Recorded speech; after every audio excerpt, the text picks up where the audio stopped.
अब मेरी जिह्वा से जो वचन निकलेंगे उसमें सारी मर्यादाएं तोड़ दूंगा मैं देवताओं की। कृष्ण 8वां नहीं होगा, वो पहला होगा, और पहला नहीं वो अब भी आएगा, इसी समय आएगा। और फिर वो क्या तेरी दुर्गति करेगा, वो किस तरह से यहां प्रलय के बीज बो देगा कृष्ण, कहना कठिन है। इसलिए मेरी जिह्वा पर कृष्ण को पैदा करने की बाध्यता पैदा मत कर। भयभीत हो गया कंस, भयभीत हो गया। कंस जानता था ये त्रिकालदर्शी सत्पुरुष है, ये सामान्य नहीं है, ये वसुदेव है, इसकी जिह्वा पर सरस्वती रहती है। वचन सिद्ध हुआ तो न जाने कितने कृष्ण अभी पैदा होंगे और महाप्रलय आ जाएगी धरती पर। घबराकर एक कोने में खड़ा हो गया और वसुदेव ने कहा कि तेरा शत्रु हमारा 8वां पुत्र है, हम तुझे अपना पुत्र दे देंगे।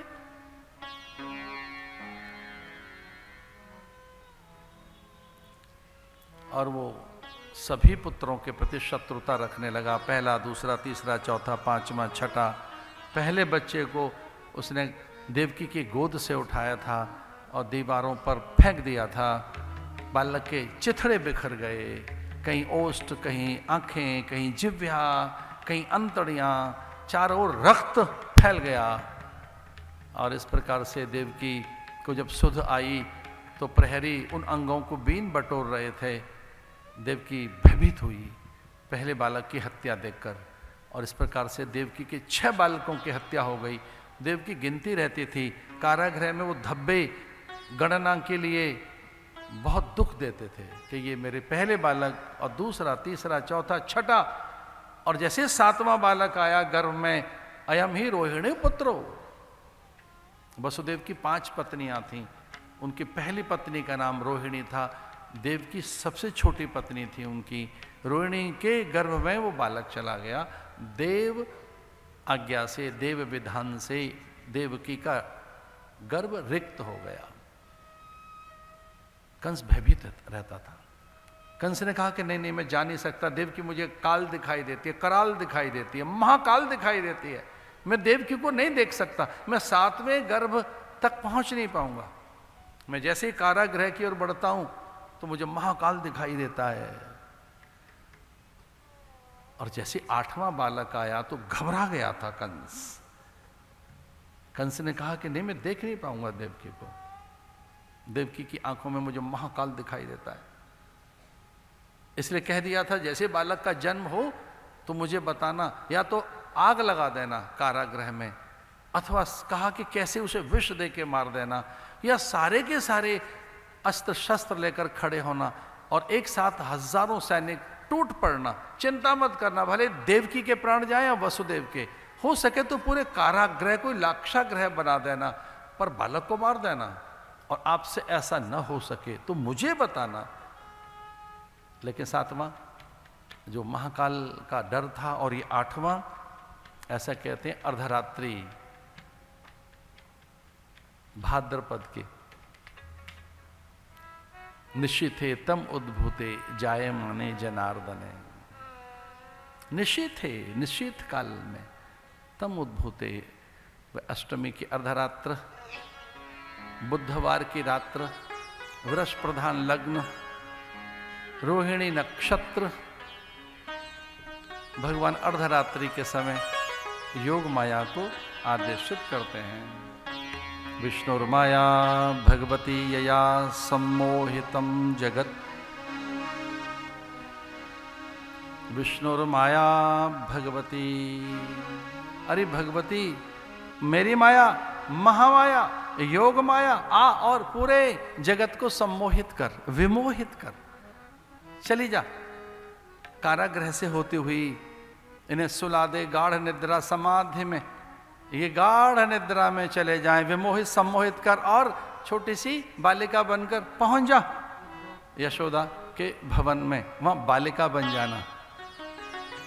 दम आ गया। अब ठाकुर आज्ञा कर रहा है, ठाकुर का आदेश है, ये उनकी आज्ञा है। विष्णुर्माया भगवती यया सम्मोहितम जगत, जा मेरी आज्ञा का पालन कर। और इस प्रकार से वो जैसे योग माया भगवान की आज्ञा पाकर दौड़ी, पूरी मथुरा में गाढ़ निद्रा छा गई, सब गहरी नींद में हैं। और वहाँ वो बालिका बन गई थी। लेकिन उस गहरी नींद में भी, गाढ़ निद्रा में भी, उस समाधि में भी देवकी वसुदेव को अनुभव हो रहा है कि कोई आया तो है हमारे द्वार वीणा बजाते हुए। नारद जी आए, प्रणाम करके चले गए। देवताओं की आपात बैठक हुई कि सबसे पहले कौन जाएगा प्रणाम करने। ब्रह्मा जी ने कहा हम चले जाते हैं, ठाकुर आ रहा है, कोई सेवक क्यों जाए, मैं खुद चला जाता हूं। चतुरानंद ब्रह्मा चले आए कारागृह में देवकी वसुदेव को प्रणाम करने। कृष्ण को नहीं, किनको?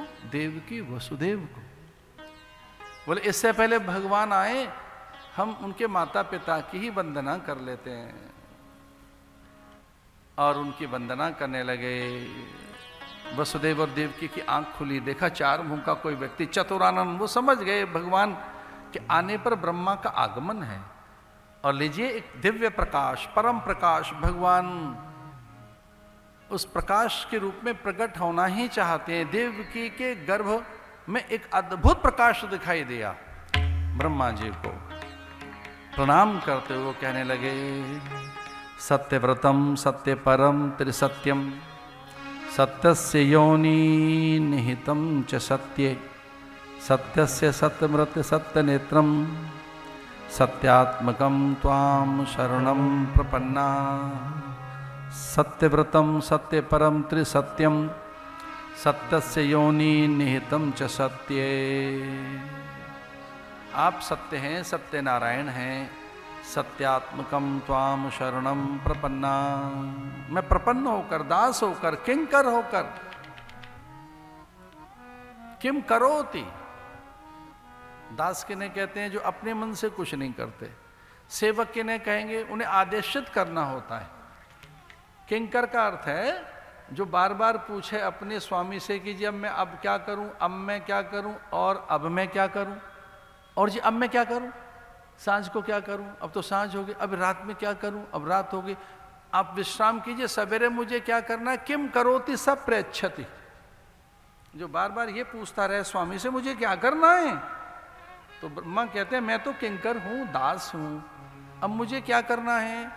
भगवान ने कहा निकल लो, ये करना है। किम करोति। हे सच्चिदानंद, सच्चिदानंद सत्यात्मकम त्वाम शरणम प्रपन्ना। हे देव मैं आपको प्रणाम करने आया था, अब मैं क्या करूं। तो भगवान ने प्रेरणा दे दी कि अब निकल जाइए, अब कुछ और मत करिए, मुझे करने दो जो बाकी बात है, अब हम करेंगे। अब आप क्या करेंगे। तो ब्रह्मा देख रहे हैं अब ये करेंगे क्या। तो भगवान ने सबसे पहले अपनी किरीट के दर्शन कराए अपनी माँ को। माँ माने देवकी और वसुदेव को। किरीट, सुंदर किरीट, फिर कुंडल, वक्षस्थल पर श्रीवत्स, फिर 4 आयुध शंख चक्र गदा पद्म, और इस प्रकार से पीतांबरधारी भगवान नारायण प्रकट हुए।